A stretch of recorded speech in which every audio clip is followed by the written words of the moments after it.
Circle की सबसे powerful और इंपॉर्टेंट थ्योरम में से एक थ्योरम है ये। इसको मैं आपको प्रूव करके दिखाऊंगा। क्या बोलता है, सेंटर पर बनने वाला एंगल हमेशा ही डबल होगा उसके सर्कमफेरेंस पर बनने वाले एंगल से। और हमें प्रूव क्या करना है, POQ डबल होगा PAQ के। अब इसके लिए आपको दो ट्रायंगल्स दिख रहे होंगे, एक ट्रायंगल दिख रहा होगा PAO, एक ट्रायंगल दिख रहा होगा QAO। इन्हीं दोनों ट्रायंगल को लेकर हमें काम करना है।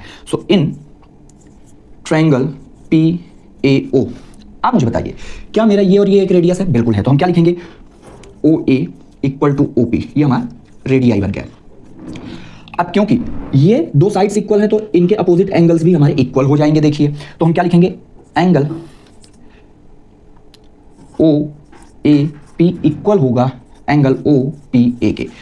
अब एक बात आपको ध्यान रखनी है, कभी भी एक ट्रायंगल आप लीजिए तो इसके सम ऑफ टू इंटीरियर एंगल्स जो होते हैं इसके अपोजिट एक्सटीरियर एंगल के सम के इक्वल होते हैं। जैसे ये मान लीजिए 30 डिग्री है, ये भी 30 डिग्री है, तो ये 60 डिग्री बनेगा। तो बस क्योंकि ये वाला थीटा बनेगा तो ये भी थीटा बनेगा, तो ये वाला पार्ट सिर्फ इतना पार्ट आपका 2 थीटा, क्योंकि ये थीटा तो ये बनेगा आपका 2 थीटा। बस यही बात हमें लिख लेना है। तो इसको हम क्या लिखेंगे, एंगल POB इक्वल होगा एंगल इन दोनों का सम। सो OAP plus angle OPA। So angle POB, क्योंकि ये दोनों मेरे इक्वल हैं तो इनको एक को ही लिख देना है 2 एंगल OAP। बस इसको ऐसे लिख देना है। अब देखिए सिमिलर काम हमें QAO में करना है।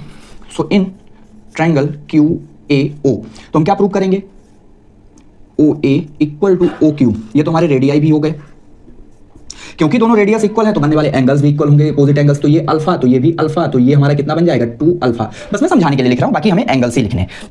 तो एंगल OAQ इक्वल होगा एंगल OQA के।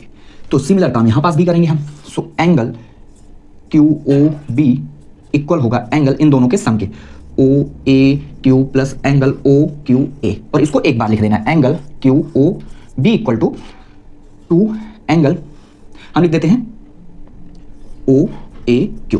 ओके, अब देखिए ये मेरा इक्वेशन 1 इक्वेशन 2, इसको सम करते हैं, फर्स्ट प्लस 2 करते हैं। क्या आएगा, एंगल POB प्लस एंगल, इसको लिखते हैं QOB इक्वल। सो 2 मैं कॉमन ले लेता हूं, इन दोनों को ऐड ही करना है, angle OAP plus angle OAQ।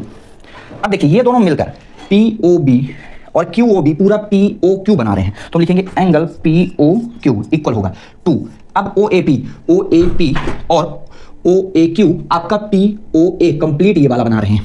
So angle PAQ, और हमें यही प्रूव करना था।